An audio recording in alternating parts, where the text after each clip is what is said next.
మండలం ఏలూరు మండలం 2 మండలాలు ఉన్నాయి. ఈ మండలాలు ప్రగతి వాళ్ళు చేసుకోమంటారు వద్దా?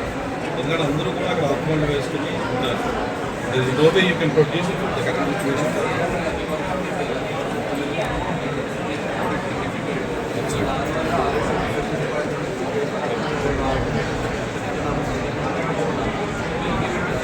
అంటే నేను విలేజ్ లెవెల్లో ఎస్వి కాంట్ అనేది సర్క్యులర్ మీరు ఇవ్వగలిగింది. ఎందుకంటే వాళ్ళు ఇంకా కూడా వస్తారేమో అంటూ మాట చెప్తున్నారు. ఎందుకంటే no way we understand Eleanor issue, I understand Eleanor issue. There is no possibility that you can send to Krishna and send it back again to the board on daily. You can't just say we can't. And the local knowledge will have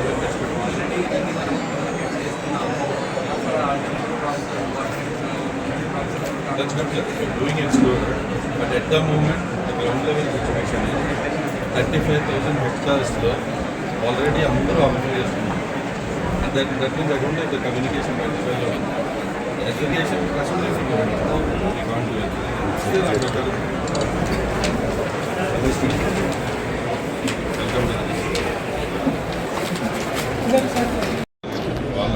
అక్కడ president president చేస్తారు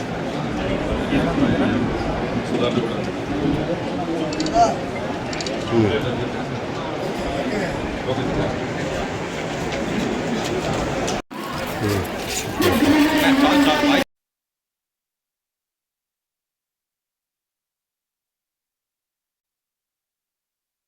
5 సంవత్సరాలు ఈరోజు దెందులూరు నియోజకవర్గంలో రైతన్నలు పడుతున్నటువంటి ఇబ్బందుల్ని,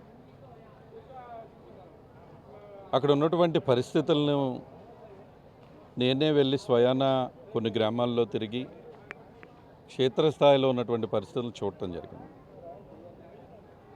ఆ తర్వాత అనేక మంది రైతులతో గత 48 గంటలకు అనేక మంది రైతులతో మాట్లాడటం జరిగి అనేక మంది రైతులు పార్టీలకు అతీతంగా ఒక రైతన్నగా వాళ్ళ యొక్క ఇబ్బందుల్ని నా దగ్గరికి వచ్చి తెలియజేయడం జరిగింది. చాలామంది ఫోన్లు చేసి చెప్పారు. చాలామంది వాళ్ళ పంట పొలాల్లో ఫోటోలు పెట్టి నాకు వాట్సాప్ చేసి మరీ చెప్పేటువంటి పరిస్థితి చూస్తూ ఉన్నాం. ఈరోజు ఒక ప్రతిపక్షంగా మా యొక్క బాధ్యత ఏంటంటే ఇక్కడ ప్రజలకు ఉన్నటువంటి ఇబ్బందిని ప్రభుత్వం దృష్టికి తీసుకువెళ్లాల్సినటువంటి బాధ్యత ఒక ప్రతిపక్షంగా మాకుంటుంది. ఈరోజు ఏదో రాజకీయాలు చేయాల్సినటువంటి అవసరం అబ్బాయి చౌదరికి లేదే. ఈరోజు ఇక్కడ ఒక క్షేత్రస్థాయిలో ఉన్నటువంటి పరిస్థితులను మీకు వివరించాలనేటువంటి ప్రయత్నంతో నేను క్షేత్రస్థాయిలోకి వెళ్తేనే ఉలుక్కుబడి ఈరోజు గబగబా ప్రెస్ మీట్లు పెడుతున్నారే మీరు. ఎవరికి నోటు వచ్చినట్టు వారు మాట్లాడుతూ ఉండటం కూడా నేను చూస్తాను. ఇందాక మా వాళ్ళు వస్తూ చూపిస్తూ ఉన్నారు. అన్ని మండలాల నుంచి ఉలిక్కిపడి ప్రెస్ మీట్లు పెడుతూ ఉన్నారు. ఈరోజు నేను మిమ్మల్ని ఒకటే అడుగుతా ఉన్నా, క్షేత్రస్థాయిలో రైతాంగానికి ఇబ్బంది ఉందా లేదా? ఆ ఉన్నటువంటి ఇబ్బందుల్ని క్షేత్రస్థాయిలో పరిశీలించిన తర్వాత ఈరోజు స్పందన కార్యక్రమం జరుగుతూ ఉంది కాబట్టి మా రైతులతో పాటుగా మా నాయకులతో పాటుగా ముఖ్యంగా అక్కడ ఉన్నటువంటి సొసైటీ ప్రెసిడెంట్లు, అక్కడ ఉన్నటువంటి పరిస్థితులు తెలిసిన వాళ్ళందరూ కూడా కలిసికట్టుగా వచ్చి ఈరోజు ఇక్కడ ఉన్నటువంటి స్పందన కార్యక్రమంలో జాయింట్ కలెక్టర్ గారిని కలిసి వివరించడం జరిగింది. ఈ పరిస్థితులు వచ్చినప్పుడు మేము గతంలో ఏం చేశాము, ఏం చేస్తే బాగుంటుందనే దాన్ని వివరించడం జరిగింది. ఈరోజు మీకు నేను తెలియజేసేది ఏంటంటే, పెదపాడు మండలం కానివ్వండి, ఏలూరు మండలం కానివ్వండి, ఈరోజు టైలెండ్లో ఉన్నాము అనేది అది అందరికీ తెలిసినటువంటి విషయమే. ఇటు గోదావరికి టైలెండ్లో ఉన్నాం, ఇటు కృష్ణాకి టైలెండ్లో ఉన్నటువంటి విషయం నేను చెప్పాల్సినటువంటి అవసరం లేదు. ఇక్కడ ఉన్నటువంటి అందరికీ తెలుసు. టైలెండ్లో ఉన్నప్పుడు మనం తీసుకోవాల్సినటువంటి జాగ్రత్తలు, తీసుకోవాల్సినటువంటి గురించి కూడా మనం ఏ విధమైనటువంటి జాగ్రత్తలు మేము తీసుకున్నామనేది మీకు తెలుసు కూడా, ఏ విధంగా తీసుకోవాలో కూడా.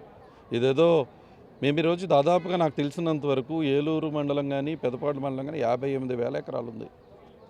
దాదాపుగా మన గోదావరి టైలెండ్లో దెందులూరు కానీ ఇప్పుడు దెందులూరు కానీ కొవ్వలి, పోతునూరు ఈట్ సైడ్ ఈ దోసపాడు కానివ్వండి, పాలగూడెం కానివ్వండి, గోదావరికి అనుకుని దాదాపుగా 15,000 ఎకరాలు ఉంది.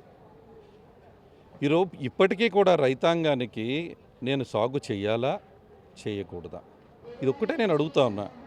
ఈరోజు నేను మీ ద్వారా కానీ ప్రభుత్వాన్ని కానీ ఇక్కడ ఉన్నటువంటి శాసనసభ్యుడు కానీ నేను చెప్పేది ఒకటే, క్లారిటీ ఆఫ్ మెసేజ్ లేదు. ఈరోజు ఏదో అబ్బాయి చౌదరిని తిట్టిచ్చేస్తామో రైతుకు మంచి జరగదు. ఈరోజు అబ్బాయి చౌదరి క్షేత్రస్థాయిలోకి వచ్చింది ఎందుకు?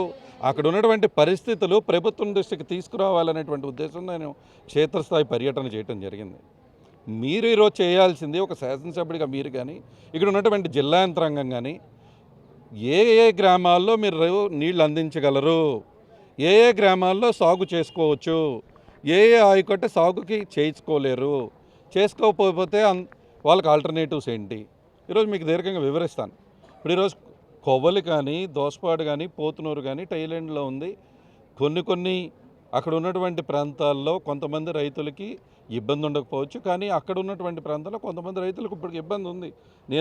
నేనే వెళ్ళాను, క్షేత్రస్థాయిలో చూసా. కొంతమంది మాట్లాడుతున్నారు నేనేదో చివరి పొలానికి వెళ్ళాను అని. ఎవరైతే మాట్లాడారో వాళ్ళకు కూడా నిజాలు తెలుసు, వాళ్ళకు కూడా అబ్బాయి చౌదరి అంటే ఏంటో తెలుసు. అక్కడ మాట్లాడినటువంటి వ్యక్తుల్లో 70% మంది నా దగ్గరికి వచ్చి కూడా పనులు చేసుకుని వెళ్ళిన వాళ్ళే. వాళ్ళందరూ నా దగ్గరికి వచ్చి పనులు చేసుకుని వెళ్ళిన వాళ్ళే. ఈరోజు అబ్బాయి చౌదరి క్యారెక్టర్ ఏంటో వాళ్ళకి కూడా తెలుసు. ఈరోజు క్షేత్రస్థాయిలో కవ్వలి, పోతునూరు, దెందులూరులో ఇప్పుడున్నటువంటి పరిస్థితుల్లో 10 రోజుల నుంచి గోదావరి నుంచి నీరు సరిగ్గా అందని మాట వాస్తవం కాదా అని అడుగుతా ఉన్నా. అదొకటి. 2, మాల్కాపురం గ్రామంలో ఈరోజు 1400 ఎకరాలు మనం సాగు చేసుకుంటే 700 ఎకరాలు ఈరోజు కృష్ణాకి, 700 ఎకరాలు గోదావరికి ఉంది. ఈరోజు ఆ 700 ఎకరాలు అసలు సాగు చేసుకోమంటారా వద్దా? నేను వెళ్ళాను, అక్కడ ఆకుమడిలు చూశాను. ఆకుమడిని బతికించుకోవడానికే చాలా ఇబ్బందులు పడుతున్నటువంటి పరిస్థితి చూశాను. ఈరోజు ఆకుమడిలో ఇప్పుడు మీరు రైతుగా నేను రైతు కుటుంబం నుంచి వచ్చిన వాడినే. ఒక రైతుగా ఆ రైతు ఆకుమడి వేసుకునే టైంకే ఆకుమడికి అయ్యే ఖర్చు ఆకుమడికి అవుతుంది. అదేవిధంగా నేను రైతులు అక్కడ 2 సార్లు ఈ పాటికి దుక్కుదుని ఉంటారే, అక్కడ రైతుని అక్కడ పొలాన్ని సరి చేసుకుని ఉంటుంటారే. ఎరువులు కానివ్వండి, దీనికి కానివ్వండి, దాదాపుగా 4-5 వేలు ఖర్చు పెట్టారు కదా ప్రతి రైతు. ఆ 4-5 వేలు అబ్బాయి చౌదరికి 4-5 వేలు పెద్ద విషయం కాకపోవచ్చు, చింతమనేని ప్రభాకర్కి 4-5 విషయాలు పెద్ద విషయం కాకపోవచ్చు. చిన్న రైతులకి ఆ 4-5 వేలు చాలా పెద్ద విషయం. ఈరోజు మిమ్మల్ని నేను కోరేది ఏంటంటే, ఆ రైతులకి మీరు సరైన సమాధానం చెప్పండి. మాల్కాపురంలో ఉన్నటువంటి రైతులు ఈరోజు సాగు చేసుకోమంటారా వద్దంటారా? ఒక మెసేజ్ మీరు ఇవ్వాల్సిన అవసరం ఉంది. అలాగే ఈరోజు దెందులూరు ఇదే ప్లాన్, ఏ ప్లాన్ అయితే మీకు ఈరోజు చూపిస్తున్నానో ఇదే ప్లాన్ నేను అప్పుడు ఉన్నటువంటి ప్రిన్సిపల్ సెక్రటరీస్తో మాట్లాడటం జరిగింది. ఇదే ప్లాన్ని బట్టికెళ్ళి ఆ రోజు ఉన్నటువంటి అక్కడ ఉన్నటువంటి మా ముఖ్యమంత్రి గారితో మాట్లాడటం జరిగింది. అక్కడ ఉన్నటువంటి అందరితో కూడా మేము మాట్లాడాం. ఆర్ఎంసీ కెనాల్ నుంచి ఎక్కడైతే ఉందో పిప్ ఆర్ఎంసీ కెనాల్ నుంచి వాటర్ తీసుకుని అక్కడి నుంచి కొప్పలారగూడెం లాకుల ద్వారా సీతంపేట ఛానల్కి వాటర్ వేసాము, వాటర్ పోయటం జరిగింది. 5 సంవత్సరాలు చేశామే మేము. అక్కడి నుంచి గుండేరుకి వేసి గుండేరు నుంచి గోదావరికి కూడా పోసినటువంటి సందర్భాలు ఉన్నాయి. ఇదంతా మేము చేసింది కాదా? ఇది మీకు తెలియక తెలియదని నేను చెప్పట్లా, ఇది మీకు తెలుసు. మీరు అనుభవమైనటువంటి శాసనసభ్యుడిగా ఉన్నటువంటి మీరు కానీ, అక్కడ ఉన్నటువంటి రైతుల నాయకులు కానీ, ఇరిగేషన్ అధికారులకు కానీ అందరికీ తెలుసు. ఇది నేను చేయలేను అని మీరు మాట్లాడుతూ ఉన్నారు. నేను ఒకటే అడుగుతా ఉన్నా, ఇప్పటికీ కూడా పట్టిసీమ దగ్గర ఉన్నటువంటి ప్రాంతంలో పట్టిసీమ దగ్గర ఇప్పటికీ ఈరోజు ఉదయం వాటర్ లెవెల్స్ పెరిగాయి. నా దగ్గర రిపోర్ట్ ఉంది. ఇక్కడికి ఇంకా 4 బోర్లు అక్కడ ఆన్ చేసి లేవు. 4 బోర్లు అక్కడ మీరు ఆన్ చేసి లేవు, ఖాళీగా ఉన్నాయి. ఒక బోర్ అక్కడ మీరు ఆన్ చేయించుకోగలిగితే, ఒక మోటార్ మీరు అక్కడ ఆన్ చేయించుకోగలిగితే 4 మోటార్లు ఈరోజు ఇప్పుడు అక్కడ ఖాళీగా ఉన్నాయి. ఒక్క మోటార్ మీరు అక్కడ ఆన్ చేయించుకోగలిగితే ప్రభుత్వానికి అయ్యేది కేవలం ఎలక్ట్రిసిటీ ఖర్చు 18 లక్షలు మాత్రమే. అది కూడా నా దగ్గర లెక్క ఉంది. నేను వెళ్ళి జగన్మోహన్ రెడ్డి గారిని ఒప్పించి ప్రిన్సిపల్ సెక్రటరీస్తో మాట్లాడుకుని వాళ్ళని బతిమాలుకుని మా 2 మోటార్లకి మీరు 2 మోటార్లు ఆన్ చేయండి, మీకు అయ్యేది 40 లక్షలు మాత్రమే అని చెప్పి ఆ రోజు ముఖ్యమంత్రి గారితో సంతకం పెట్టించుకుని అక్కడ 2 మోటార్లు మేము ఆన్ చేయించుకోవడం జరిగింది. ఆ 2 మోటార్లు మీరు అక్కడ ఆన్ చేస్తే ఇక్కడ లెవెల్స్ ఎక్కడా తగ్గవు. ఈరోజు నాకు తెలుసు పులిచెంతర్లో వాటర్ లేవు, 20 టీఎంసీ మాత్రమే ఉన్నాయి. పులిచెంతర్లో వాటర్ లేవు, కృష్ణాలో వాటర్ లేవు. డ్రింకింగ్ వాటర్ మీరు పైకి పంపిస్తున్నారు, అది మాకు తెలుసు. మేమేమి అంత అన్ఎడ్యుకేటెడ్గా మేము ఇక్కడేం మాట్లాడట్లా. ఎల్నినో అని మీరు చెప్తున్నారు, అన్నీ కూడా మాకు తెలుసు, ఆ యొక్క ఇబ్బందులు మాకు తెలుసు. బట్ స్టిల్ అయ్యో ఎల్నినో ఉంది లేకపోతే వాటర్ లేదు అని చెప్పి రైతును కష్టపెట్టకూడదు కదా. ఈరోజు అక్కడ 2 మోటార్లు మీరు ఆన్ చేయించుకుంటే ఇక్కడ కొప్పలారగూడెం లోకల్ దగ్గర మీరు ఎత్తగలుగుతారు. అది మీరు లోకల్ కనుక ఎత్తగలిగితే సీతంపేట ఛానల్ దగ్గర 5500 ఎకరాలు కేవలం ఛానల్ బేస్ చేసుకుని వ్యవసాయం చేసుకున్నటువంటి రైతాంగం ఉన్నారు. వాళ్ళందరూ ఆకుమళ్ళు వేసుకుని ఉన్నారు.